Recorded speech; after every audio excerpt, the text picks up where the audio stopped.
ये आपका आज का संपादकीय पाठ है, एडिटोरियल है। तो इन्हें जरूर आप लोग पढ़ा करिएगा। ये आपको प्रीलिम्स में, मुख्य परीक्षा में, इंटरव्यू में हर जगह मदद पहुंचाते हैं। फिर चाहे आप लोग स्टेट पीसीएस की तैयारी कर रहे हो या फिर आप लोग सिविल सर्विस यानी कि यूपीएससी की तैयारी कर रहे हो, और ये इन्हें पढ़ने से एक सामान्य जानकारी भी आप लोगों को मिलती है, एक सोच विकसित होती है। सुधारों पर सहमति बनाने का समय।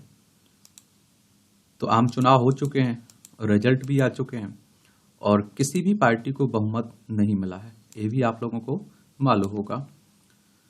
तो आम चुनाव के नतीजों की तरह तरह से व्याख्या हो चुकी है और यह सिलसिला अब भी कायम है। इसमें कोई संदेह नहीं है कि चुनाव परिणाम कुछ अनपेक्षित रहे हैं। प्रतीक होता है कि आर्थिक दुश्वारियां, बेरोजगारी, लोकतांत्रिक व्यवस्था पर खतरे और संविधान बदलने जैसे नैरेटिव ने नतीजों को विशेष रूप से ग्रामीण क्षेत्रों के में जनमत को व्यापक रूप से प्रभावित किया है। और भारतीय राष्ट्र के निर्माताओं का यह सपना था कि देश प्रगति के शिखर को छुए। अंडमान की एक यात्रा के दौरान मुझे एक स्वतंत्रता सेनानी का यह संदेश पढ़ने को मिला कि कृपया उन्हें यह बताना कि मैंने अपना काम कर दिया, अब उनकी बारी है। जिन क्रांतिकारी ने यह संदेश लिखा था, उन्हें फांसी होने वाली थी और आप देखेंगे कि उन्होंने यह संदेश अंडमान से रिहा होकर गांव जाने वाले अपने साथी को दिया था कि वह ग्रामीणों के नाम उनका यह संदेश दे दे और मौजूदा पीढ़ी को भी उस संदेश के व्यापक मार्ग को समझते हुए देश में विपन्नता के दायरे को समाप्त कर उसे समृद्धि की राह पर आगे बढ़ाने के लिए प्रयास करने के लिए उसे प्रेरणा के रूप में लेना चाहिए। मौजूदा सरकार ने पिछले कार्यकाल में ही देश को 2047 तक विकसित राष्ट्र बनाने का संकल्प लिया था। यदि इस लक्ष्य की प्राप्ति करनी है तो अगले 23 वर्षों तक कम से कम 7% या उससे अधिक की औसत सालाना जीडीपी वृद्धि दर हासिल करनी होगी। और मैं आप लोगों से कहता हूं कि इकोनॉमी के लिए अर्थशास्त्र की जो एनसीईआरटी की किताबें, उन्हें जरूर आप लोग पढ़ा करिएगा। अब आप कहेंगे कि जीडीपी होता क्या है, जीडीपी क्या होता है? तो जीडीपी किसी देश की आर्थिक स्नैपशॉट प्रदान करती है एक तरह से। और इसमें आप देखिए, जीडीपी का मतलब है सकल घरेलू उत्पाद, और यह किसी देश के भीतर एक समयावधि, आमतौर पर 1 वर्ष के दौरान उत्पादित बाजार में बेची गई सभी अंतिम वस्तुओं और सेवाओं के कुल मौद्रिक मूल्य का प्रतिनिधित्व करते हैं। और जीडीपी आर्थिक गतिविधि का सबसे अधिक इस्तेमाल किया जाने वाला उपाय है। जीडीपी आप लोग सुनते रहते हैं ना। और जीडीपी वृद्धि मुख्य रूप से 3 उत्पादन कारकों, भूमि, श्रम और पूंजी की उपलब्धता एवं उत्पादकता से प्रभावित होती है। और भू राजनीतिक पृष्ठभूमि और व्यापक वैश्विक आर्थिक परिदृश्य यह मांग करता है कि इन तीनों कारकों के बीच उच्च समन्वय, दूरदर्शी नियोजन और इष्टतम उपयोग सुनिश्चित किया जाए। जहां पूंजी दक्षता के मामले में भारत की स्थिति कई अन्य देशों से बेहतर है, वहीं वह श्रम उत्पादकता के मोर्चे पर पिछड़ा हुआ है। 2017 की क्रय शक्ति क्षमता पीपीपी के आधार पर अंतर्राष्ट्रीय श्रम संगठन ने 2022 में श्रम उत्पादकता के मोर्चे पर भारत को 126वां स्थान रखा था। और हम इसकी भी अनदेखी नहीं कर सकते कि भूमि की उपलब्धता एवं लागत बुनियादी ढांचा विकास और औद्योगिकरण की राह में अवरोध बने हुए हैं। जीडीपी वृद्धि दर की गति बढ़ाने में कृषि क्षेत्र की क्षमताएं भी एक बाधा बनी हुई हैं। यदि कृषि क्षेत्र का योगदान भी मैन्युफैक्चरिंग और कंस्ट्रक्शन जैसे क्षेत्रों के अनुपात में बढ़ जाए तो 2024 की जीडीपी वृद्धि दर 10% के आंकड़े को पार कर जाएगी। और देखिए, जो समस्याएं होती हैं आर्थिकी में बढ़ने की, उनका भी उल्लेख कर दिया करिएगा आंसर राइटिंग में। उनका समाधान किस तरह से हो सकता है वो भी कर दिया करिएगा। अगर देखिए आईएलओ की बात करें, इंटरनेशनल लेबर ऑर्गेनाइजेशन की, तो इसकी स्थापना 1919 में हुई थी 11 अप्रैल को। जेनेवा स्विट्जरलैंड में इसका हेडक्वार्टर देखने को मिलेगा। और इस तरह के जो राष्ट्रीय अंतर्राष्ट्रीय संगठन है, उनके बारे में एक सामान्य जानकारी जरूर रखा करिएगा। इनसे भी क्वेश्चंस पूछे जाते हैं हर साल। और ये जो आंकड़े जारी करते हैं, उन्हें भी आप लोग याद रखा करिएगा। उनका उपयोग आप आंसर राइटिंग में कहीं निबंध लिख रहे हैं तो वहां आपको उनका उपयोग कर सकते हैं। वास्तव में ये तीनों क्षेत्र व्यापक सुधारों की मांग कर रहे हैं। प्रधानमंत्री मोदी ने पिछले कार्यकाल में इस तत्कालिक आवश्यकता को समझते हुए अपनी राजनीतिक पूंजी दांव पर लगाकर सुधारों की दिशा में कदम बढ़ाए थे, लेकिन सहमति के अभाव में ऐसे सुधार अधर में अटक गए। भूमि, श्रम और कृषि भावनात्मक मुद्दे हैं। भारत की जीवंत बहुदलीय लोकतंत्र में भावनात्मक मुद्दों पर राजनीतिक सहमति बनाना एक बहुत चतुराई भरा काम है, चूंकि इसमें समय लगता है अतः धैर्य की परीक्षा भी होती है। एक समय नागालैंड के मुख्यमंत्री के पूर्ण वरदहस्त के साथ राज्य के मुख्य सचिव आर.एस. पांडे ने स्वास्थ्य, शिक्षा और बिजली जैसे क्षेत्रों में कम्युनिटाइजेशन यानी कि समुदायों की भूमिका को बढ़ावा दिया था। और यह कवायद विभिन्न समुदायों के नेताओं, राजनीतिक दलों, मीडिया से लेकर विभिन्न प्राधिकरणों जैसे तमाम अंशभागियों के सहयोग से संपन्न हुई थी। और संयुक्त राष्ट्र जैसी संस्था ने भी उनका संज्ञान लिया था। संयुक्त राष्ट्र की बात करें तो यूनाइटेड नेशंस की बात हो रही। 24 अक्टूबर 1945 में स्थापना हुई थी। न्यूयॉर्क, यूएसए में उसका हेडक्वार्टर देखने को मिलेगा। मोदी ने भी 2017 में जीएसटी जैसी सार्वभौमिक कर, 2017 में जीएसटी आया था ना, सार्वभौमिक कर व्यवस्था के सूत्रपात के साथ ऐसा करिश्मा कर दिखाया कि पूर्व की कई सरकारें यह नहीं कर पाई। मोदी के नेतृत्व में एक लंबी कवायद के बाद ऐसी व्यवस्था की राह में लंबे समय से चला आ रहा गतिरोध दूर हुआ है। तत्कालीन वित्त सचिव ने बताया था कि राष्ट्रीय नेतृत्व ने जीएसटी को लेकर समझ बनाने में कैसी भूमिका निभाई और कितने धैर्य का परिचय दिया। मोदी 2047 का भारत को विकसित बनाने का संकल्प दोहरा रहे हैं। यह भारत की आर्थिक उत्थान की राष्ट्रीय इच्छा का प्रतीक है। यह आह्वान सभी दलों को प्रेरित करने वाला बने कि वे अपने संकीर्ण हितों को पीछे छोड़कर विकसित राष्ट्र बनाने की बिंदुओं पर सहमति के साथ आगे बढ़ें। और कारोबार को सुगम बनाने की राह में वास्तविक कुंजी अनुबंधों के परिवर्तन में निहित है। किसी अनुबंध के परिवर्तन में औसतन 1445 दिन का समय लगता है और लागत में 31.3% की बढ़ोतरी दिखती है। अपने देश में आम नागरिक न्यायिक अक्षमताओं से भी कुछ त्रस्त हो चुका है। न्यायपालिका व्यापक सुधारों की मांग कर रही है और इसमें देरी से तंत्र के प्रति भरोसा और घटेगा। यहाँ भी किसी प्रकार के कायाकल्प के लिए न्यायाधीशों, वकीलों, नेताओं और नागरिक समाज से जुड़े संस्थानों सरीखे विभिन्न अंशभागियों के बीच सहमति आवश्यक होगी। बढ़ती आर्थिक असमानता चिंता बढ़ा रही है और यह असमानता मुख्य रूप से दो श्रेणियों में है। एक तो अमीर और गरीब के बीच बढ़ती इकाई और दूसरी राज्यों के स्तर पर भी। आर्थिक असमानता समान अवसरों के अभाव से उपजती है, जबकि संविधान की प्रस्तावना ही प्रतिष्ठा और अवसर की समानता की उद्घोषणा करती है। नागरिक प्रशासन के पास नीतियों के क्रियान्वयन का दायित्व है, जो अपने न्यूनतम दक्षता से काम करता है और जिससे लोगों में निराशा, विशेषकर वंचितों में असंतोष उत्पन्न होता है। एक नव स्वतंत्र राष्ट्र को उन्नति की राह पर आगे बढ़ाने के लिए जिस नौकरशाही की संकल्पना की गई थी, उसे नए सिरे से गढ़ने की आवश्यकता है। विभिन्न राज्यों के बीच आय एवं प्रति व्यक्ति जीडीपी के स्तर पर बढ़ रही असमानता को भी जल्द से जल्द दूर किया जाना चाहिए और अतिरिक्त संसाधनों का आवंटन, निवेशकों में भरोसा बढ़ाना, क्रियान्वयन क्षमताओं को सुधारने पर ध्यान दिया जाना चाहिए।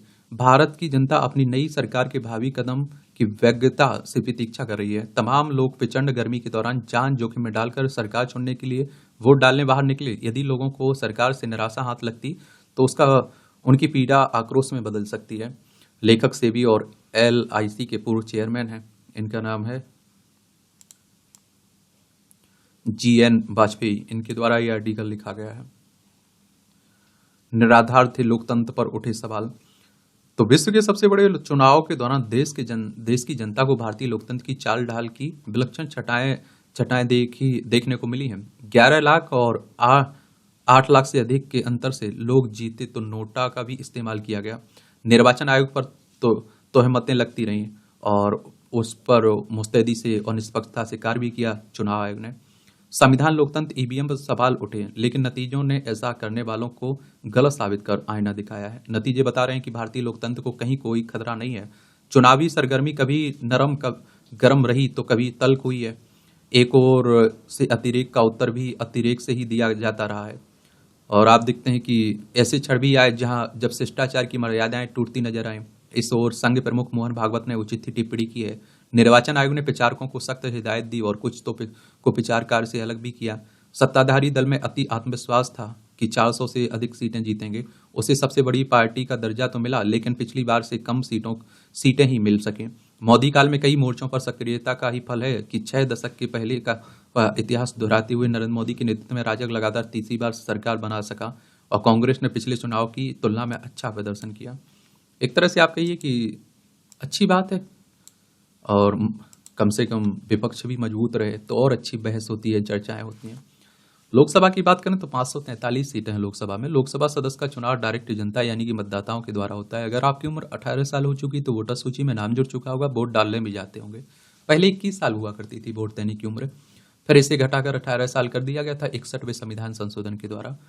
अगर 25 साल हो चुकी है तो लोकसभा का चुनाव लड़ सकते हैं।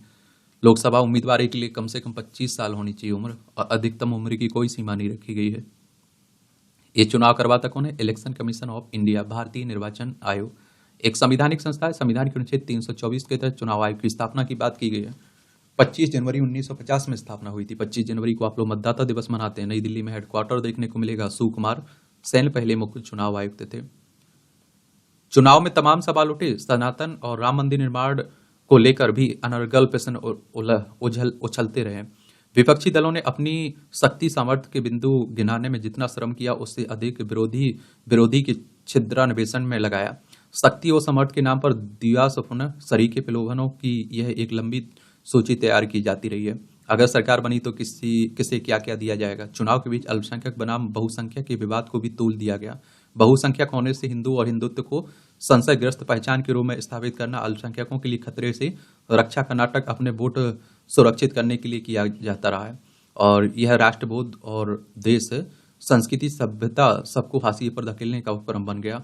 हमेशा की तरह जाति को लेकर भी टिकट बांटने और मतदाताओं को अपने पक्ष में लेने की कोशिश सभी दलों ने की है। जाति समाज की एक सच्चाई है और सभी दल उसकी निंदा करते हैं, परंतु उसी का सहारा भी लेते हैं। चुनाव नतीजों ने जाति के बनते बिगड़ते समीकरणों की भूमिका फिर दिखा दी है। विभिन्न क्षेत्रों में स्थानीय मुद्दे भी छाए रहे। इसके बाद भी सबके मन में केंद्र में एक मजबूत सरकार लाने की इच्छा थी। भाजपा को इससे लाभ भी मिला है। भाजपा दक्षिण भारत में भी अपनी उपस्थिति दर्ज कराने में सफल रही। चुनाव परिणाम जनता के विश्वास मत की पुष्टि करते हैं। परिणाम इसके परिचायक हैं। लोकतंत्र के भविष्य को लेकर जो सवाल संदेह उठाए जा रहे थे वे निराधार हैं। संदेह जताने वालों को जनता ने यही जवाब दिया कि यह महज एक दुष्प्रचार ही था कि भारत में लोकतंत्र खतरे में है। और चुनावों में कई पार्टियों के दावों वादों और आरोप प्रत्यारोप की भाषा जमीनी वास्तविकताओं की जगह दिया स्वप्न को रेखांकित कर रही थी, और इससे जनता के सामने चकित, भ्रमित और भयभीत होने की स्थितियां भी आती रहीं। लोकतंत्र के आसन्न विनाश, संविधान का समापन, आरक्षण नीति पर ग्रहण आदि से जुड़ा दुष्प्रचार तथा राजकीय तंत्र के दुरुपयोग से जुड़े आरोपों को लेकर भारत लोकतंत्र के भविष्य पर प्रश्न चिन्ह लगाया जाता रहा है। और हास्यास्पद टिप्पणियां और तर्कहीन कचरे प्रस्ताव के साथ कर्ज माफी, विभिन्न समुदायों को सहायता राशि की सौगात बांटने, आरक्षण की सीमा घटाने बढ़ाने, उसे पंथ समुदाय की सदस्यता से जोड़ने की घोषणाओं से जनता को लुभाने के प्रयास भी किए जा रहे। और चूंकि मोदी सरकार ने एक दशक में जमीनी परिस्थिति को बदलने का काम किया था, इसलिए उसका सीधा अनुभव जनता को हुआ था। इस बार का जनादेश मोदी की राष्ट्रीय स्तर पर लोकप्रियता की पुष्टि करता है। अमृतकाल में विकसित भारत का संकल्प लेकर उस दिशा में अग्रसर होने को उद्यत मोदी भारत के प्रतिनिधि के रूप में अब पुनः प्रतिष्ठित हो रहे हैं। एक समर्थ, शक्तिशाली और संभावनाशील भारत की छवि को अब अमली जामा पहनाने की जिम्मेदारी के साथ प्रधानमंत्री मोदी की रीति नीति परीक्षा की कसौटी पर कसी जाएगी। महंगाई और रोजगार के सवाल नीतिगत हस्तक्षेप की मांग करते हैं। शिक्षा और स्वास्थ्य जैसे विषय अभी भी कड़ी चुनौती दे रहे हैं, और जहां अतिरिक्त संसाधनों का निवेश और व्यवस्थागत परिवर्तन स्वाभाविक हो गए हैं। यदि समाज युवा वर्ग स्वस्थ और सुशिक्षित नहीं होगा तो विकास के सपने अपूर्ण रह जाएंगे। और इनसे इनकार नहीं किया जा सकता नहीं कि विषय अभी भी उपेक्षित हैं। और इसी तरह से न्याय व्यवस्था और उसके कायदे कानून तकनीकी दृष्टि से बड़े पेचीदा है, खर्चीले और अनावश्यक रूप से समय साध बने हुए हैं, और जिससे न्याय पाने में विलम्ब होता है और लोग बेवजह सताए जाते हैं, और इनमें जरूरी बदलाव अत्यंत आवश्यक है। इसी तरह व्यवस्थागत सुधार से ले आने की आवश्यकता भी इस सभी महसूस करते हैं। नौकरशाही के जोर के आगे उसमें बदलाव लाना टेढ़ी खीर है, पर उसे करने के अलावा कोई चारा भी नहीं है। विभिन्न सामाजिक वर्गों के बीच की खाई पाटना भी सरल नहीं है। भारत जैसे विविधतापूर्ण और विशाल देश की आकांक्षाओं को आकार देने का ऐतिहासिक कार्य प्रभावी नेतृत्व की प्रतीक्षा कर रहा है। आशा है कि नई सरकार इन प्रश्नों पर प्राथमिकता से ध्यान देगी और कार्रवाई करेगी। लेखक, प्रोफेसर एवं कुलपति रहे हैं। इनका नाम है गिरीश्वर मिश्र। इनके द्वारा ये आर्टिकल लिखा गया है। आप क्या सोचते हैं इस तरह के मुद्दों पर? अपनी राय जरूर दिया करिएगा। 100 की पहचान। जीवन में आपकी महत्ता तभी बढ़ सकती है जब आपको स्वयं अपना महत्व पता हो। इसके लिए स्वयं को समझना होगा और जीवन को आगे बढ़ाने और उसके साथ कदम ताल के लिए खुद की पहचान इतनी आवश्यक है कि उसी से हमें अपनी क्षमताओं और सीमाओं का भली-भांति भान होता है। दुनिया में प्रत्येक व्यक्ति मूल्यवान है, इसलिए हम सभी को सम्मान के साथ व्यवहार करने और यह व्यक्त करने का अधिकार है कि हम वास्तव में कौन हैं। और जब हम अपने बारे में अच्छा महसूस करते हैं, तो प्रायः बेहतर निर्णय लेते हैं और अपने अनूठे और विशेष गुणों को अपनाना सीखें और अपने लिए खड़े हों और अपनी इच्छानुसार जीवन जिएँ। अगर आप खुद को दूसरों के सामने कठपुतली बना देंगे, तो लोग आपका अपनी सुविधा के अनुसार उपयोग करने लगते हैं और इस परिस्थिति में आप सामने वाले के द्वारा उपयोगिता समाप्त होने के बाद दूध में मक्खी की भांति बाहर कर दिए जाएंगे और जब तक आपको इसकी भनक लगे तब तक संभवतः बहुत देर हो चुकी होगी। और इसलिए अपने करीबियों के व्यवहार पर सदैव दृष्टि बनाए रखनी चाहिए और सुख की अवस्था में और दुख की अवस्था में आपके प्रति उनका व्यवहार कैसा था। और आप में इतनी क्षमता और बुद्धिमत्ता अवश्य होनी चाहिए कि आप दूसरों का उचित आकलन कर सकें। जीवन में अधिक सहज महसूस करने के लिए अपने भीतर और बाहर दोनों तरफ पूर्ण ध्यान दें। जैसे आप दूसरों के लिए किसी भी परिस्थिति में उनके साथ खड़े रहते हैं, वैसे ही आप अपने लिए भी हमेशा खड़े रहें। जीवन में सदैव सकारात्मक और संतोषजनक रिश्ते रखें और जिसमें दोनों साझेदारों को महत्व और सम्मान दिया जाता हो। ऐसे संबंध जिनमें अपने व्यक्तिगत मूल्यों एवं आवश्यकताओं के अनुरूप समझौता न करना पड़े, यह सब स्वयं को पहचानने से भी ही संभव होगा। और मैं तो कहता हूँ कि हमेशा पॉजिटिव रहिए और अपनी तरफ से 100% दीजिए जो भी काम कर रहे हैं और अपने आप को हर हाल में मजबूत रखिए, क्योंकि कहते हैं कि मजबूत अगर आप हैं ना, तो हर कोई आपके साथ है और आप कमज़ोर पड़ेंगे और मालूम चलेगा ना आपके दोस्तों को, रिश्ते नातेदारों को, तो वो आपका साथ छोड़ना शुरू कर देंगे। तो इसलिए हर हाल में मजबूत बनाना है।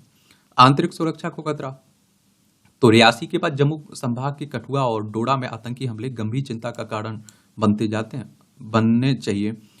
और देखिए एक बात और बताऊं कि पाकिस्तान की हर संभव कोशिश करती रहती है अशांति फैलाने की भारत में, और उसे हर बार मुंह की भी खानी पड़ी। ये पाकिस्तान ही हमारा प्यारा भारत है। लद्दाख, जम्मू कश्मीर, पंजाब, राजस्थान, गुजरात, 5 राज्यों की सीमा लगती है।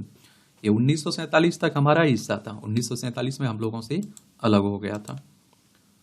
ये हमले यही बता रहे हैं कि आतंकी बेलगाम होते जा रहे हैं और वे जम्मू कश्मीर क्षेत्र में वैसे ही हालात पैदा कर रहे हैं जैसे एक समय में उन्होंने दक्षिण कश्मीर में कर दिए थे। इस नतीजे पर पहुंचने के पर्याप्त कारण है कि आतंकियों ने कश्मीर के बजाय जम्मू के उन इलाकों को अपने निशाने पर लिया है जो पाकिस्तान की सीमा से सटे हुए हैं। यह सामान्य बात नहीं है कि आतंकियों का दुस्साहस इतना अधिक बढ़ जाए कि वे 60 घंटे के अंदर 3 जगहों पर हमले करने में समर्थ रहें। और आप देखेंगे कि उन्होंने न केवल निर्दोष निहत्थे लोगों को निशाना बनाया, बल्कि सुरक्षा कर्मियों को भी आप देखते हैं कि उनके खिलाफ कठोरतम कार्रवाई करनी होगी। और ऐसी किसी कार्रवाई के ठोस नतीजे तब हासिल होंगे जब पाकिस्तान को भी सबक सिखाया जाएगा। और क्योंकि इसमें संदेह नहीं है कि उसकी साह पर ही जम्मू में आतंकी गतिविधियां बढ़ रही हैं और इससे संतुष्ट नहीं हुआ जा सकता है कि 2 आतंकियों को मार गिराया गया, क्योंकि यह साफ है कि जम्मू कश्मीर के विभिन्न इलाकों में पाकिस्तान से आए अनेक आतंकी छिपे हुए हैं। और चिंता की बात केवल यह नहीं है कि जम्मू में आतंकियों की सक्रियता बढ़ रही है, बल्कि यह भी है कि देश विदेश में भारत विरोधी तत्वों का दुस्साहस बढ़ता जा रहा है। एक और जहां पंजाब में खालिस्तान समर्थक नए सिरे से सिर उठा रहे हैं, वहीं दूसरी ओर कनाडा, अमेरिका, ब्रिटेन, इटली आदि में भी भारतीय प्रधानमंत्री की इटली यात्रा के पूर्व वहां खालिस्तान समर्थकों ने गांधी जी की प्रतिमा को जिस तरह खंडित किया, वह एक अलग से अलगाववादी तत्वों की ओर से भारत को दी जाने वाली सीधी चुनौती है। भारत सरकार को पंजाब एवं जम्मू कश्मीर में और अधिक सतर्कता बरतने के साथ उन देशों से भी 2 टूक बात करनी होगी जहां खालिस्तान समर्थक बेलगाम हो रहे हैं। भारत सरकार इसकी भी अनदेखी नहीं कर सकती है कि लोकसभा चुनाव के पहले सार्वजनिक स्थलों पर बम रखे होने की झूठी सूचनाएं देकर दहशत फैलाने का जो सिलसिला शुरू हुआ, वह खत्म होने का नाम नहीं ले रहा है। पहले स्कूलों में बम रखे जाने की झूठी सूचनाएं दी गई, फिर अस्पतालों में, इसके बाद विमानों में और अब संग्रहालयों में। चिंताजनक यह है कि ऐसी झूठी सूचनाएं देकर सुरक्षा एजेंसियों का सिरदर्द बढ़ाने वाले तत्वों की पहचान नहीं हो रही है। माना जाता है कि ऐसे तत्व दूसरे देशों में छिपे हुए हैं। सच जो भी हो, भारत सरकार को आंतरिक सुरक्षा पर गंभीरता से ध्यान देना होगा और इसके लिए और भी अधिक, क्योंकि हाल के लोकसभा चुनाव में कश्मीर और पंजाब में कई ऐसे अलगाववादी तत्व चुनाव जीतने में समर्थ रहे हैं जो आंतरिक सुरक्षा के लिए बड़ा खतरा बन सकते हैं। अमृतपाल सिंह को आपने देखा है, खालिस्तान की बात करता रहता है, भिंडरावाले का समर्थक है, और आप देखिए वो भी चुनाव जीत गया निर्दलीय, वो भी जेल में बैठकर। समन्वय जरूरी है। तो सूरज की बढ़ती तपिश ने बुरी तरह से आम जनजीवन को प्रभावित किया है। बिहार में लोग बाघ क्या, पशु पक्षी भी बेहोश होकर चलते उड़ते गिर रहे हैं। ऐसे लू के थपेड़ों के बीच स्कूली बच्चों की समस्याएं बढ़ी हुई हैं। 10 जून को स्कूल खुलने के साथ ही बिहार के विभिन्न जिलों में 50 से अधिक बच्चे व शिक्षक स्कूल में ही बेहोश होकर गिर गए, और उपचार के बाद इनके होश में आने तक स्कूल प्रबंधन की सांसें अटकी रही। सरकारी स्कूल में पढ़ने वाले अधिसंख्य बच्चे आर्थिक रूप से कमजोर परिवारों से आते हैं। इनके अभिभावक इनकी शिक्षा के प्रति उस स्तर पर सजग नहीं रहते जिस स्तर तक प्राइवेट स्कूलों के छात्रों के माता पिता। मई में भी बच्चों के स्कूलों में बेहोश होने की सूचनाएं आई। इन स्कूलों में जाने वाले अधिसंख्य बच्चों के पास आप देखेंगे पानी की बोतल तक नहीं होती है। गर्मी की छुट्टियों के बाद 10 जून को बच्चों के लिए फिर स्कूल खोले तो लू के थपेड़ों ने उनके स्वास्थ्य पर प्रतिकूल प्रभाव डाला। ऐसे में आनन फानन शिक्षा विभाग ने 11 से 15 जून तक स्कूलों को बंद रखने का निर्देश दिया। 16 को रविवार है। ऐसे में 17 जून से बच्चों को फिर स्कूल जाना होगा, और स्कूली बच्चों को भी अक्सर जाम लगने की स्थिति में 1-2 घंटे तक भी सड़क पर कड़ी धूप में वाहनों में फंसे रहना होता है। और स्कूल बसों की तुलना में छोटे 4 पहिया वाहन या फिर ऑटो सड़क पर खड़े खड़े काफी गर्म हो जाते हैं।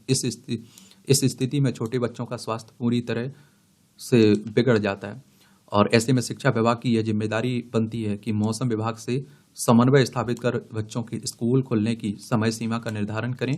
ऐसा नहीं करने पर हर बार आपात स्थिति में ही स्कूल बंद करने होंगे।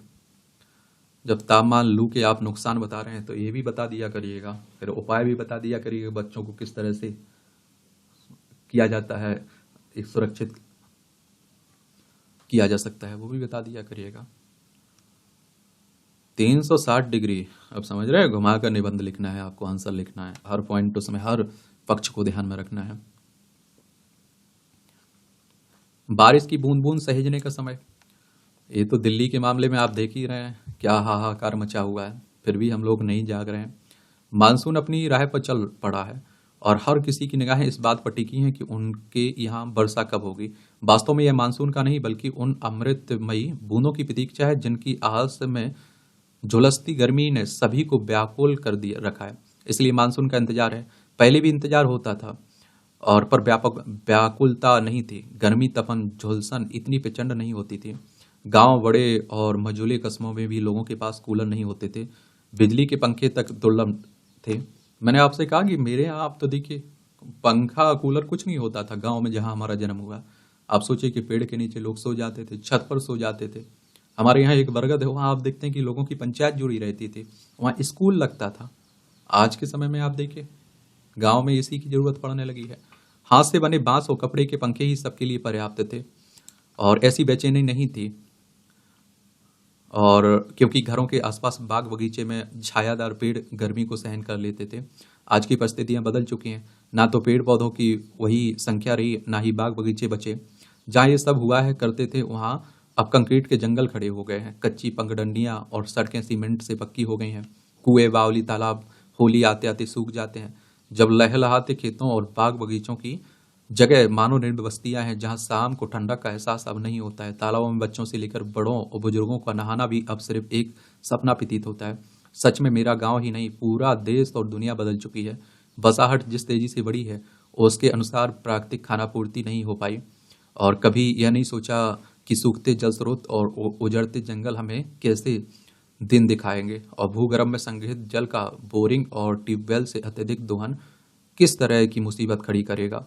और पहले फरवरी मार्च में गर्मी का एहसास नहीं होता था, लेकिन आज फरवरी में गर्मी और मार्च में आप देखते हैं कि लू के थपेड़े सहने पड़ते हैं। क्या हमने कभी सोचा है कि यह सब हमारी अपनी करतूतें हैं। मात्र आधी सदी में औद्योगिकरण के कारण जिस गति से वन उजड़े, पहाड़ खंडित हुए और नदियों की रेत के लिए खुदाई हुई, और उसने पर्यावरण के संतुलन की इतना बिगाड़ दिया कि मौसम भी अपने मिजाज को बदलने के लिए मजबूर हो गया। पुराने दिन तो अब लौट कर नहीं आ रह सकते, परंतु क्या हम इतने जागरूक नहीं हो सकते कि जो गलतियां हुई हैं उन्हें सुधारें और पश्चाताप की भावना से ही सोचें कि जिस धरती से हम रोज पानी लेते हैं क्या उसे भी प्यास लगती होगी, और क्या हम अपने बनाए कंक्रीट के जंगलों में धरती की कोख तक पानी पहुंचाने की व्यवस्था नहीं कर सकते हैं। हमें गांव, कस्बों, शहरों में उस क्रांति के लिए एकजुट होना होगा और जिसमें बारिश की हर बूंद को सहेजकर विभिन्न पारंपरिक और अन्य तरीकों से वापस धरती की कोख तक पहुंचाया जा सके। हम अपनी घरों या फिर आसपास के पेड़ लगाना होगा। अब देखिए, मैं कहता हूँ कि सरकार को भी जागना होगा और हमें आपको भी जागना होगा, हमें आपको भी योगदान देना होगा, वरना इसका परिणाम जो रहेगा भुगतना सबको पड़ेगा। इसमें कोई दोहराए नहीं होनी चाहिए। यहाँ भी छोटी छोटी टिप्पणियाँ रहती हैं, ये भी देख लिया करिएगा। इसकी पीडीएफ आपको टेलीग्राम पर डाल देता हूँ, एजुकेशन सर्कल प्लेटफॉर्म है ना, तो वहाँ से जाकर आप लोग डाउनलोड भी कर सकते हैं। आप लोगों ने पुरानी मूवियाँ देखी होंगी पुराने समय की, उसमें आप लोग देखते होंगे कि एक नेताजी हुआ करते थे, उनके बीच गुंडों की, अपराधियों की फौज खड़ी हुआ करती थी और उनका काम रहता था नेताजी को चुनाव जिताना, बूथ कैप्चरिंग करना, बूथ लूटना और जबरदस्ती वोट डालना, लोगों को डराना धमकाना। बाद में इन चोरों, डकैतों, अपराधियों के दिमाग में आया कि अगर हम नेताजी को चुनाव जिता सकते हैं तो हम क्यों नहीं चुनाव जीत सकते हैं। फिर ये राजनीति में शामिल होने लगे। इसी को आप लोग राजनीति का अपराधीकरण करते हैं। तो बंद हो राजनीति का अपराधीकरण। और अभी आप देखिए लोकसभा के चुनाव हुए हैं, उसमें देख लीजिए आप लोग, अधिकतर उम्मीदवार क्या हैं, अधिकतर जो भी जीते भी हुए भी हैं वो भी दागी हैं। उन पर भी आप देखिए हत्या, बलात्कार, बहुत गंभीर आप देखिए लुटेरे पुटेरे, इस तरह के मामले दर्ज हैं। और ये किसी और कोई आरोप नहीं लगा रहा है, उन्होंने अपने हलफनामे में ये बातें कही हैं। भारत में 18वीं लोकसभा के चुनाव संपन्न हो गए हैं, नई सरकार का गठन भी हो गया है। भारतीय मतदाताओं ने लोकसभा के 543 सदस्यों का चुनाव किया है। विशाल क्षेत्रफल और दूसरी सबसे बड़ी आबादी वाले देश में चुनाव कराना एक जटिल प्रक्रिया है, फिर भी चुनाव आयोग ने इसे बड़ी कुशलता से अंजाम दिया है। पिछले दशक से जनता में जागरूकता बढ़ी है। वे राजनेताओं की आपराधिक छवि पर चर्चा कर रहे हैं, फिर भी ऐसे व्यक्ति जिन पर गंभीर आपराधिक मामले दर्ज हैं वे लोकसभा और विधानसभाओं में पहुंच रहे हैं। और एक तरह से हमारे देश में तो परंपरा बन चुकी है, जो जितना बड़ा अपराधी होगा उसके चुनाव जीतने की संभावना उतनी बढ़ जाती है और राजनीतिक पार्टियां उसे टिकट भी देते हैं। मैं तो कहा ना आप लोगों से कि अगर आप पाकिस्तान का वो आतंकवादी होगा, अगर चुनाव जीतने की उसकी संभावना भारत में होगी तो ये पार्टियां उससे भी टिकट दे देंगी। अभी एक हाई कोर्ट ने आप देखिए टिप्पणी भी की हुई है इसी तरह की। इसे रोकने के लिए उसने उनके चुनाव लड़ने पर प्रतिबंध लगाना होगा। ऐसा कानून बनाना चाहिए कि जिन पर गंभीर आपराधिक मामले दर्ज हैं वे चुनाव नहीं लड़ सकते हैं। वे तब तक चुनाव ना लड़ें जब तक कि कोर्ट से उन्हें क्लीन चिट ना मिल जाए। हालांकि राजनीति को स्वच्छ बनाने के लिए प्रयास किए गए हैं और उच्चतम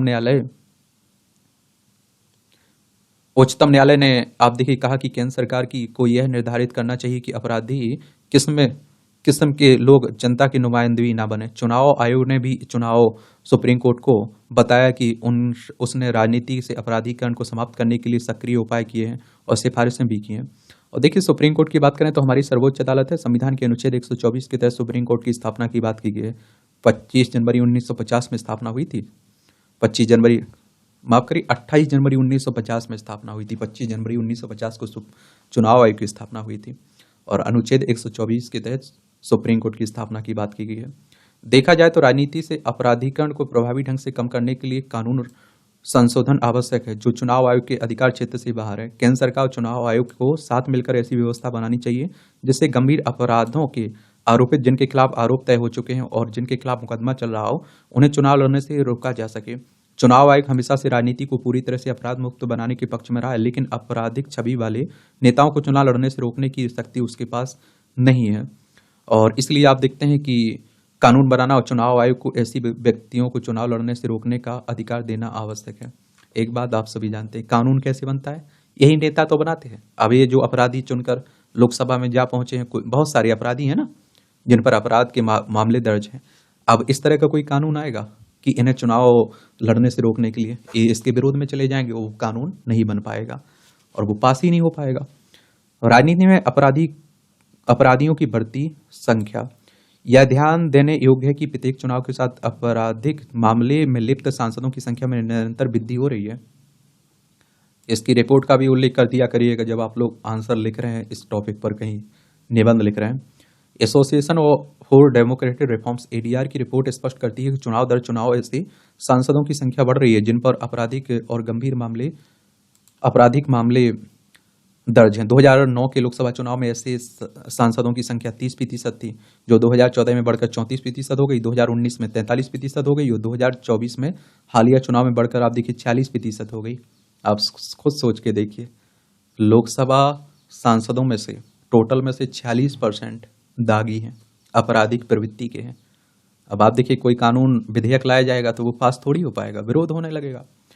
एडीआर ने इन चुनाव में विजयी सभी प्रत्याशियों के हलफनामों का अध्ययन कर यह जानकारी प्राप्त की है। एडीआर की रिपोर्ट के अनुसार 543 में से 46% यानी कि 251 विजयी प्रत्याशियों पर आपराधिक मामले दर्ज हैं। इनमें से 31% यानी कि 170 पर दुष्कर्म, हत्या, अपहरण जैसे गंभीर आपराधिक मामले दर्ज हैं। आप समझ रहे हैं, 170 पर 543 में से 27 विजयी प्रत्याशी ऐसे हैं जो दोषी पाए गए हैं और वे या तो जेल में हैं या फिर जमानत पर हैं। 4 पर हत्या के मामले, 27 पर हत्या की कोशिश, 2 पर दुष्कर्म और 15 पर महिलाओं के खिलाफ अपराध, 4 पर अपहरण और 43 पर नफरती भाषण देने के मामले दर्ज हैं।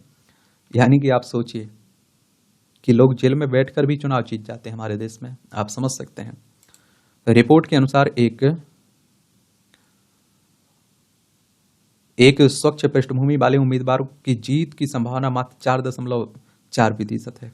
अगर आप ईमानदार हैं, ईमानदारी से चुनाव लड़ेंगे तो आपकी चुनाव जीतने की संभावना ना के बराबर है, ये कह सकते हैं आप। और जबकि आपराधिक मामले में लिप्त उम्मीदवारों की जीत की संभावना 15.3% है।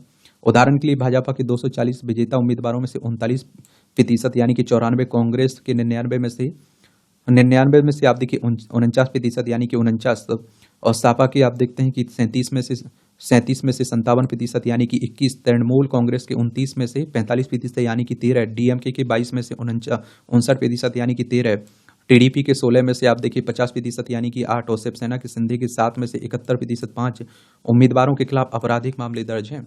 और राजग के सभी उम्मीदवार 4 के खिलाफ गंभीर आपराधिक मामले भी दर्ज हैं। यदि हम गंभीर आपराधिक मामलों वाले सांसदों की संख्या देखें तो 2009 में आप देखेंगे कि यह 14% थी, 2014 में बढ़कर 21 हो गई, 2019 में 29 हो गई, 2024 में 31% हो गई।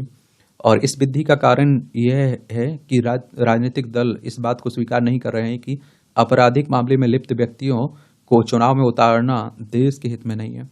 वोट नहीं डाल सकते पर लड़ सकते हैं चुनाव। एक बात आप लोग देखिए, कितना हैरानी करने वाली बात है। अगर आप कैदी हैं तो चुनाव नहीं लड़ सकते हैं, लेकिन अगर आप वोट नहीं डाल सकते हैं, लेकिन आप चुनाव लड़ सकते हैं। गजब, हमारे ऊपर कोई मामला है, हम जेल में बंद हैं, हम वोट नहीं डाल पाएंगे लेकिन हम चुनाव लड़ सकते हैं। तो यह महत्वपूर्ण है कि जनप्रतिनिधित्व अधिनियम 1951 की धारा 62(5) मतदान के अधिकार के संबंध में प्रावधान करती है और इसके अनुसार कोई भी व्यक्ति जो जेल या पुलिस हिरासत में है वह किसी भी चुनाव में मतदान नहीं कर सकता है। यह प्रावधान उन सभी व्यक्तियों को वोट डालने से रोकता है जिन पर आपराधिक आरोप लगे हुए हैं। व्यक्ति तभी मतदान कर सकता है जब उसे जमानत मिल चुकी हो या फिर वह बरी हो चुका हो। धारा 8 के अनुसार जेल में बंद कैदी चुनाव नहीं लड़ सकते हैं। ऐसे अपराधों की सूची है जिनमें दोषी पाए जाने वाले कैदी को चुनाव लड़ने के लिए अयोग्य माना जाता है। यदि किसी व्यक्ति को सूचीबद्ध अपराधों में से किसी के लिए दोषी ठहराया जाता है तो वह सजा की तारीख से 6 साल तक संसद या राज्य विधानसभा का चुनाव नहीं लड़ने के लिए अयोग्य होगा। हालांकि यदि किसी कैदी के आरोप सिद्ध नहीं होते हैं तो वह जेल में रहते हुए भी चुनाव लड़ सकता है। और आप देखते हैं कि लड़ सकता है। चुनाव लड़ने पर लगे आजीवन प्रतिबंध। तो अपराधी ठहराए गए जनप्रतिनिधियों पर आजीवन प्रतिबंध राजनीति को दागी नेताओं से मुक्त करने में सहायक हो सकता है और इसमें भविष्य में चुनाव लड़ने की इच्छा रखने वाले लोग आपराधिक गतिविधियों से दूर रहेंगे और इससे राजनीति में स्वच्छ छवि वाले उम्मीदवारों का प्रवेश होगा और जिससे जनता की राजनीतिक प्रणाली में विश्वास मजबूत होगा और लोकतंत्र की जड़ें और अधिक मजबूत होंगी। आजीवन प्रतिबंध भारतीय राजनीति को स्वच्छ बनाने की दिशा में एक महत्वपूर्ण कदम हो सकता है, लेकिन इसके दुरुपयोग की आशंका को रोकना भी आवश्यक है। एडीआर की रिपोर्ट के अनुसार 40% मौजूदा सांसदों के खिलाफ आपराधिक मामले लंबित हैं। यह भी कहा जा रहा है कि केवल जनप्रतिनिधि कानून को सख्त बनाने से राजनीति में अपराधीकरण की समस्या हल नहीं होगी, क्योंकि भारतीय आपराधिक न्याय प्रणाली में कई कमजोरियां हैं और इससे सरकार को विरोधियों के खिलाफ सिस्टम का दुरुपयोग करने का अवसर मिल सकता है। अब आप देखिए, जैसे अभी सत्ता में एनडीए है, अब आप देखिए कि उसके ही बहुत सारे सांसद दागी हैं, आपराधिक प्रवृत्ति के हैं, तो वो ऐसा कानून क्यों लाएगी भाई? सीधी सी बात है। इतनी नैतिकता तो हमारी पार्टियों में, हमारे नेताओं में नहीं है कि वो जो देश की भलाई के लिए हो, देश की राजनीति के लिए अच्छा हो, वो कदम उठा ले। एक प्रत्याशी एक सीट, जैसा कि पहले भी होता आया है कि इस बार के आम चुनाव में भी प्रत्याशी ने 2 सीटों से चुनाव लड़ा, दोनों ही जगह जीत हासिल की। जैसे राहुल गांधी वायनाड से और कहाँ से, रायबरेली से।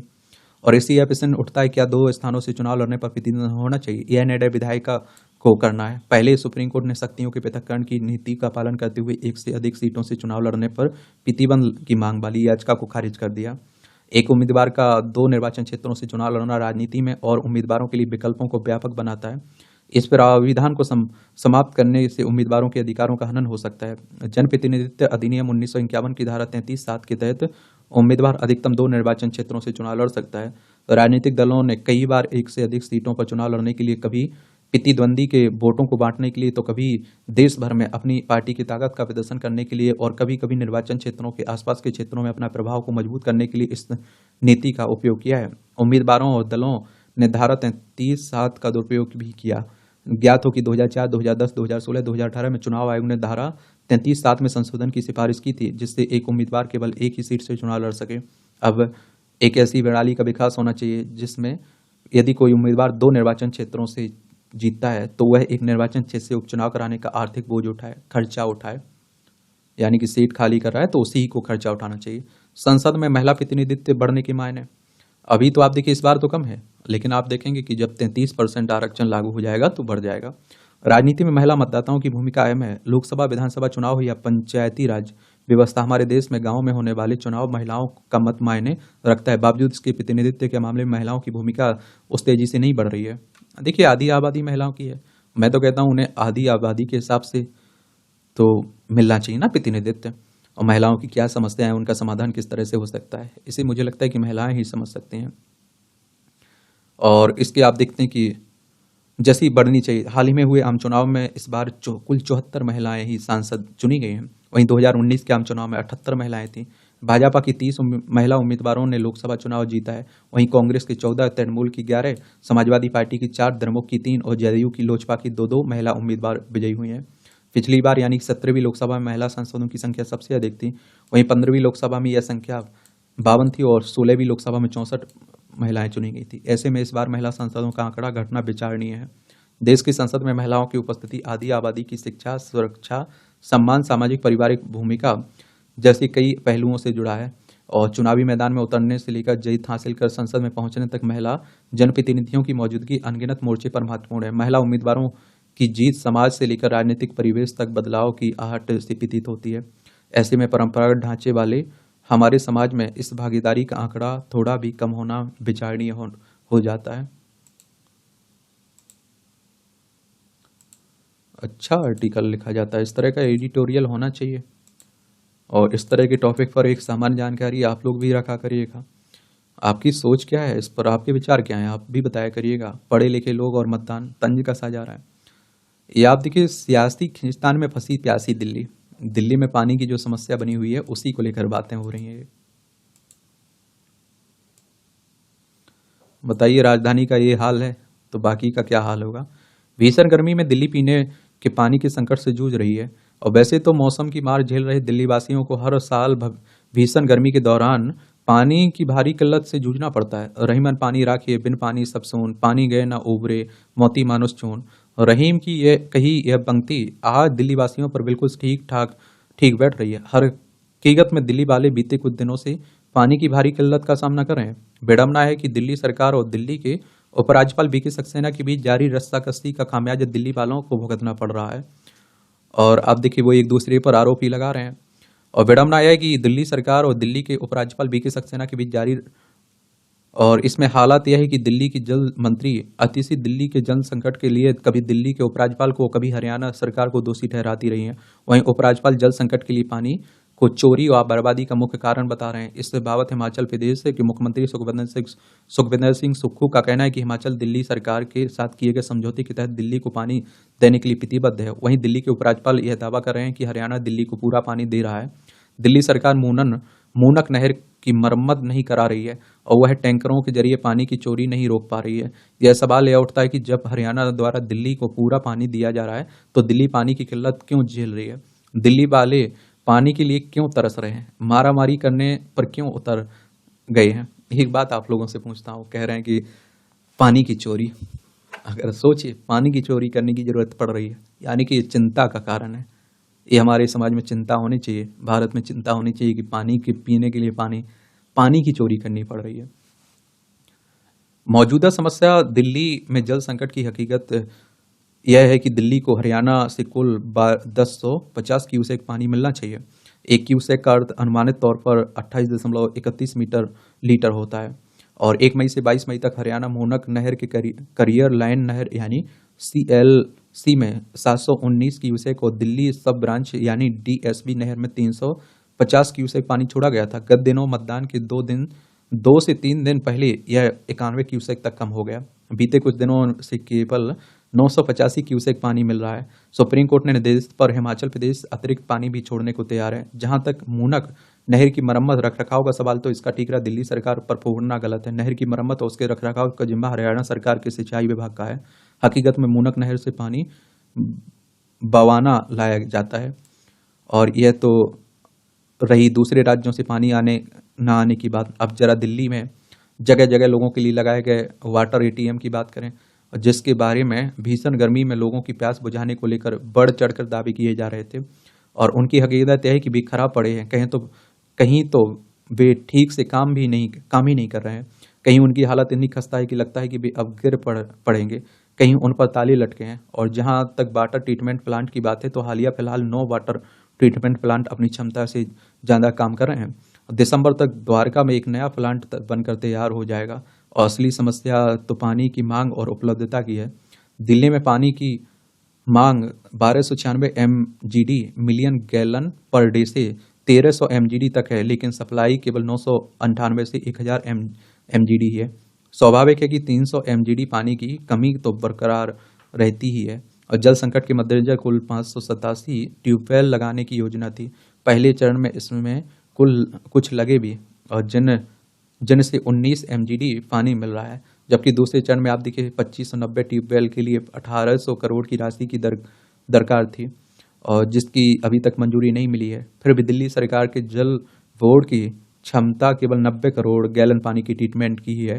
हकीकत है कि दिल्ली सरकार खुद ही पानी की ट्रीटमेंट और स्टोरेज पर पूरी तरह ध्यान नहीं दे पा रही है। और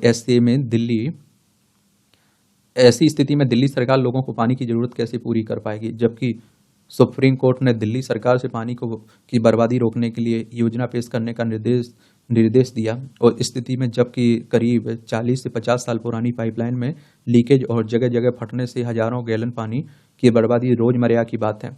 ऐसी हालत में आने वाले दिनों में दिल्ली वाले पानी के संकट से कैसे निजात पाएंगे, यह बड़ा सवाल है। दिल्ली सरकार की कोशिश से तो ऐसा लगता नहीं है। सुप्रीम कोर्ट का दखल जरूरी है, दिल्ली वासियों को राहत दिला सकता है।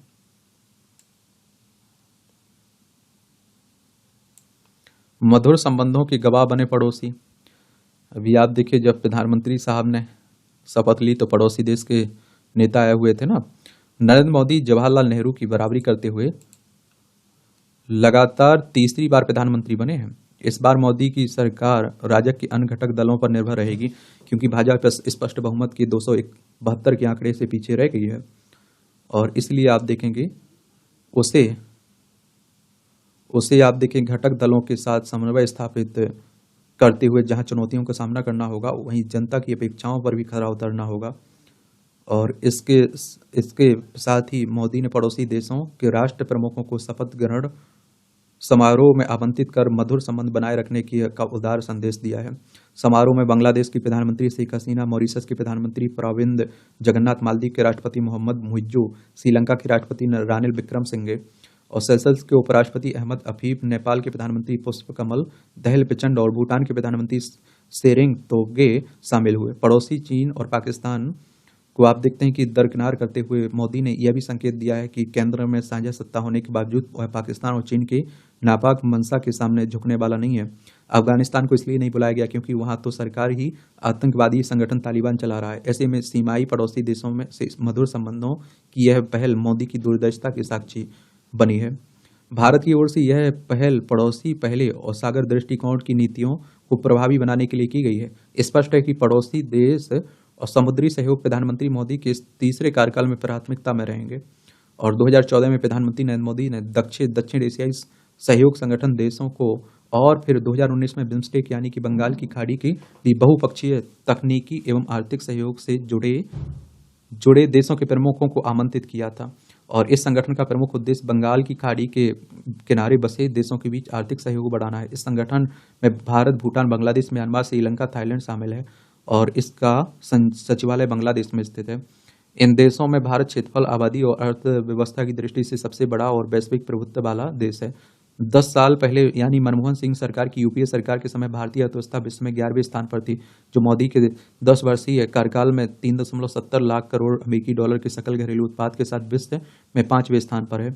अर्थव्यवस्था के जानकारों का मानना है कि वर्ष 2026 में भारतीय अर्थव्यवस्था जर्मनी की अर्थव्यवस्था को पीछे छोड़कर वैश्विक स्तर पर चौथे स्थान पर होगी और 2027 में दुनिया की तीसरी बड़ी अर्थव्यवस्था का रूप ले लेगी। इसके बावजूद भारत ने उदारता दिखाते हुए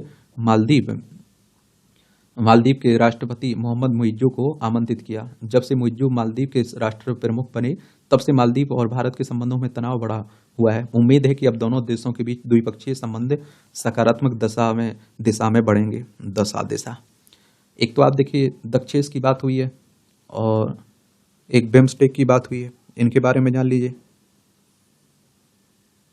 और इस तरह के संगठनों के बारे में जरूर याद रखा करिएगा। Bay of Bengal initiative for multi sectoral technical and economic cooperation, BIMSTEC की बात कर रहा हूं मैं। इसकी स्थापना कब हुई थी बताइए? अंग्रेजी इसकी राजभाषा है। ढाका बांग्लादेश में इसका सचिवालय देखने को मिलेगा।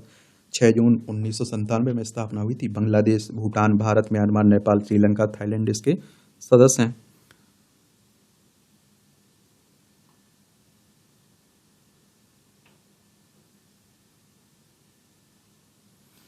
और एक आप देखेंगे दक्षिण एशियाई सहयोग,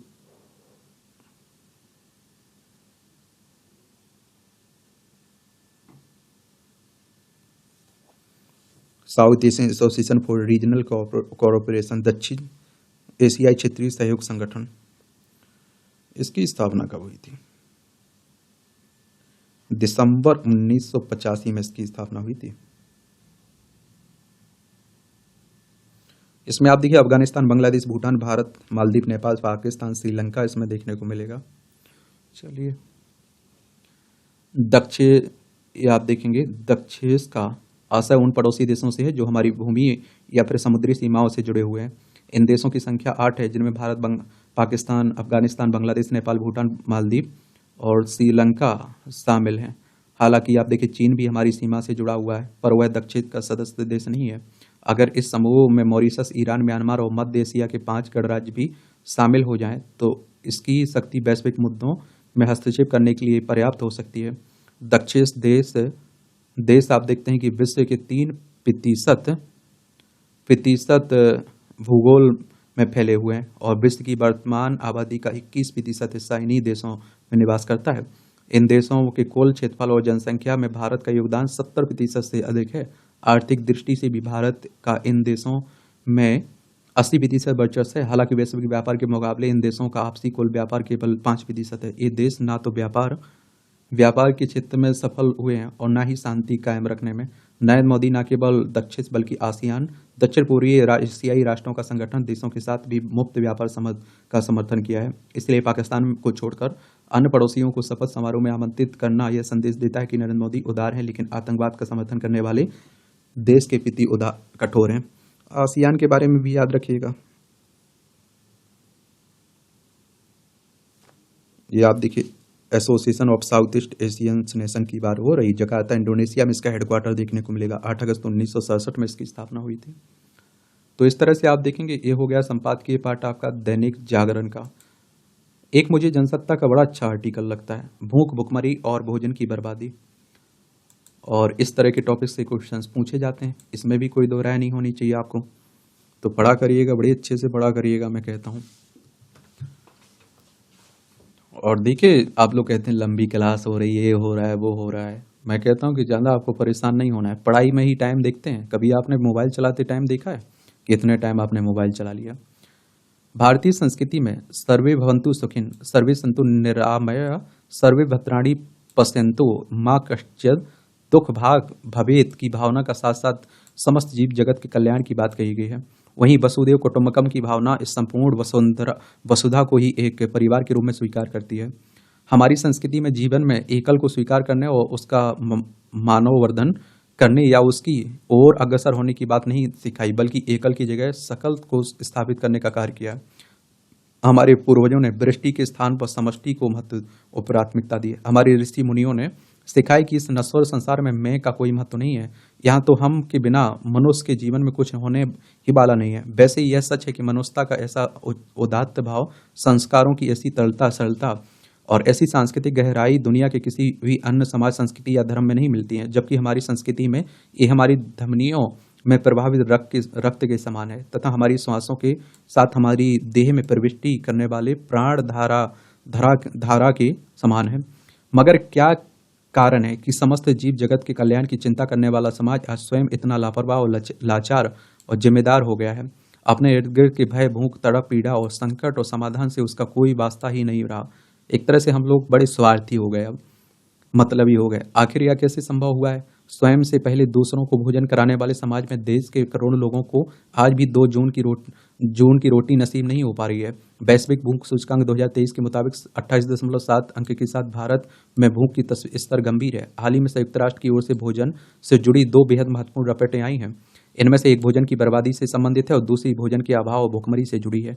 और गौरतलब है कि संयुक्त राष्ट्र ने भोजन की बर्बादी वाली रिपोर्ट को अधिक महत्व प्रदान करते हुए पहले प्रकाशित किया और भोजन के अभाव यानी भुखमरी वाली रिपोर्ट को बाद में जारी किया। इन इंडेक्स इस तरह की जो आती रहती हैं, उनका उल्लेख आप लोग आंसर राइटिंग निबंध में जरूर किया करिएगा जब आप लोग भुखमरी पर लिख रहे हैं। संभव है कि संयुक्त राष्ट्र ने ऐसा सोचा भी ना हो और इन रपटों के आगे और पीछे होने का कारण महज कोई तकनीकी अवरोध अड़चन या फिर उन समितियों की कार्यप्रणाली रही हो जो इन्हें तैयार करते हैं, क्योंकि रपटों के प्रकाशन की प्रक्रिया से कई मानवीय और तकनीकी और यांत्रिक पहलू भी जुड़े होते हैं। पर यह सच है कि कहीं ना कहीं भोजन के अभाव का संबंध भोजन की बर्बादी से है। हालांकि भोजन के अभाव के अन्य भी कई कारण हो सकते हैं। इस पर समस्या की शुरुआत भोजन की बर्बादी से ही होती है।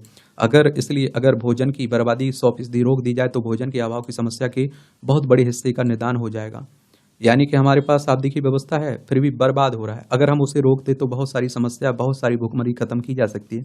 अप्रैल के अंत में जारी संयुक्त राष्ट्र की global report on food crisis में बताया गया कि विश्व भर के कुल 59 देशों लगभग 28.2 करोड़ लोग भूखे रहने को मजबूर हैं। रिपोर्ट के अनुसार युद्धग्रस्त गाजा पट्टी और सूडान में बिगड़ी खाद्य सुरक्षा के हालात के कारण 2022 में 2.4 करोड़ से अधिक लोगों को भूखे रहना पड़ा। गौरतलब है कि भोजन के अभाव को लेकर रिपोर्ट जारी करने की शुरुआत संयुक्त राष्ट्र ने 2016 में की थी। गौर करें कि पहली रिपोर्ट की तुलना में ताजा रिपोर्ट में भूखे लोगों की संख्या में 4 गुना वृद्धि हो चुकी है और साथ ही खाद्य सामग्री के अभाव में भूखे से तड़पने वालों की यह संख्या अब तक की सर्वाधिक है। हालांकि भूखे रहने के कारण गरीबी और बेरोजगारी भी हो सकती है, जो भोजन के अभाव और भूखे से संबंध भारतीय परिदृश्य में बिल्कुल सार्थक और सटीक प्रतीत होती है। बहरहाल भुखमरी की समस्या का विश्लेषण करते हुए विश्व भर के विशेषज्ञों ने भूख को समझने के लिए एक पैमाना निर्धारित किया है। संयुक्त राष्ट्र के खाद्य एवं कृषि संगठन के अर्थशास्त्री मैक्सिमो टोरेरो के अनुसार इसके कुल 5 चरण हैं। इनमें भूख से सर्वाधिक पीड़ित लोगों को 5वें चरण में रखा गया है और जिसके अंतर्गत भारत समेत 5 देशों के 70 लाख 5,000 लोग शामिल किए गए हैं। इनमें से 80% यानी 57 लाख 7,000 लोग तो अकेले युद्धग्रस्त गाजा पट्टी में है। गौरतलब है कि वैश्विक भूख सूचकांक 2023 के अनुसार भुखमरी के शिकार 125 देशों की सूची में भारत 111वें स्थान पर है। हमारी स्थिति भी बुरी है। जरा सोचिए कि 21वीं सदी में पहुंचकर भी हमारे देश की पहचान भुखमरी से पीड़ित लोगों वाले देश के रूप में हो रही है, जबकि दूसरी ओर हम दुनिया की तमाम विकसित देशों के समांतर तमाम अत्याधुनिक वैज्ञानिक अनुसंधान को अंजाम तक पहुंचाने तथा रक्षा उपकरणों के निर्माण और निर्यात समेत विभिन्न क्षेत्रों में आत्मनिर्भर बन रहे हैं। आज हमारी विदेश नीति, कूटनीति, रक्षा प्रणाली, हमारे लोकतांत्रिक मूल्य, साहित्यिक, सांस्कृतिक और एवं कलात्मक दानों को दुनिया भर में स्वीकृति मिली है। हम 5वीं अर्थव्यवस्था बन चुके हैं। हमारा लक्ष्य शीघ्र ही कुछ वर्षों के भीतर दुनिया की 3री सबसे बड़ी अर्थव्यवस्था बनने की। हम विकसित गुरु बनने की बात करते हैं, विकसित देश बनने की बात करते हैं, लेकिन जब तक इस तरह की समस्याओं का समाधान नहीं होगा, एक ग्रहण लगा रहेगा विश्व गुरु पर और विकसित देश पर। मार्च के अंत में जारी संयुक्त राष्ट्र की अधीनस्थ इकाई संयुक्त राष्ट्र पर्यावरण कार्यक्रम कि खाद्य बर्बादी सूचकांक 2024 की रिपोर्ट में कहा गया है कि रोजाना दुनिया में जितने लोग भूखे सो जाते हैं उससे कहीं ज़्यादा अनाज बर्बाद हो जाता है। यहाँ आप समझ रहे हैं, ये पॉइंट आप नोट कर लीजिए कि जितने भूखे से सोते हैं उससे ज़्यादा अनाज बर्बाद हो रहा है। ये अगर अनाज का सदुपयोग किया जाए, इन लोगों तक पहुँचाया जाए, तो लोगों को भूख से नहीं मरना पड़ेगा, न सोना पड़ेगा। और जिससे सबसे बड़ी भूमिका होटल और रेस्टोरेंट वाले निभाते हैं। रॉपर्ट के अनुसार 2022 में वैश्विक स्तर पर कुल अनाज उत्पादन में 19% यानी लगभग 1.05 अरब टन अनाज बर्बाद हो गया है। रॉपर्ट के अनुसार खेत से थाली तक पहुंचने में 13% अनाज बर्बाद हो जाता है। 13%। सोच रहे हैं आप? एक तरफ आप देखिए लोगों को खाना नहीं रहता है, दूसरी तरफ आप लोग बर्बाद होते हुए देखते होंगे। शादियों में देख लीजिए आप लोग। बता दें कि संयुक्त राष्ट्र पर्यावरण कार्यक्रम की खाद्य बर्बादी सूचकांक रिपोर्ट 2030 तक खाद्य बर्बादी को आधा करने के लिए देशों की प्रगति का विश्लेषण करती है। इस रिपोर्ट में कहा गया है कि अगर अनाज की बर्बादी को रोक लिया जाए तो दुनिया से भुखमरी समाप्त हो सकती है, क्योंकि अभी दुनिया में रोजाना 78.3 करोड़ लोग गंभीर भूख का सामना करते हैं, जबकि 1 अरब लोगों का खाना बर्बाद हो जाता है। शोधकर्ताओं के अनुसार प्रति व्यक्ति लगभग 69 किलोग्राम प्रतिवर्ष भोजन बर्बाद हो जाता है। ये दुनिया भर में प्रतिदिन बर्बाद होने वाले कम से कम 1 अरब लोगों को के भोजन की थाली के बराबर है। देखा जाए तो भोजन की बर्बादी एक वैश्विक त्रासदी है जिसे रोका जाना बेहद जरूरी है, क्योंकि यह समस्या न केवल वैश्विक अर्थव्यवस्था पर नकारात्मक प्रभाव डालती है, बल्कि जलवायु परिवर्तन तथा जैव विविधता के नुकसान के लिए भी जिम्मेदार है। एक बात आपने देखी हो गई, बफर सिस्टम आजकल एक चल चुका है दिखावा करने का, मैं कहता हूँ। वो देखा ही होगा आप लोगों ने क्या स्थिति रही थी उसकी। मैं तो एक जगह गया कहीं खाने के लिए, मैं देखता हूँ कि आधा से ज़्यादा वहाँ बर्बाद किया जाता है। देखिए थोड़ा खाएंगे उसमें पूरा फेंक देंगे। गजब यार। वो मुझे लगता है कि बैठ के जो खाना खिलाया जाता था वो परंपरा अच्छी थी। अब तो बफर सिस्टम दिखावे के लिए करते हैं लोग और बर्बाद भी कर रहे हैं, समझ में नहीं आता है। तो इस तरह से संपादकीय पार्ट की एक कहानी खत्म होती है। आप लोग पढ़ते रहिए, एंजॉय करते रहिए। आपका कोई मेरे लिए सवाल है, सुझाव है तो जरूर आप लोग बताया करिएगा। मेरी तरफ से शुभकामनाएं हैं। ईमानदारी से तैयारी करिए, मेहनत करिए आप लोग, ठीक है। आप लोग क्या इस तरह के टॉपिक पर सोचते हैं, मुद्दों पर क्या सोच रखते हैं, जरूर आप लोग नीचे बताया करिएगा। जो भी आप लोगों के दिमाग में आता है उसे जरूर रखा करिएगा और रखना चाहिए, मुझे लगता है। ठीक है, धन्यवाद।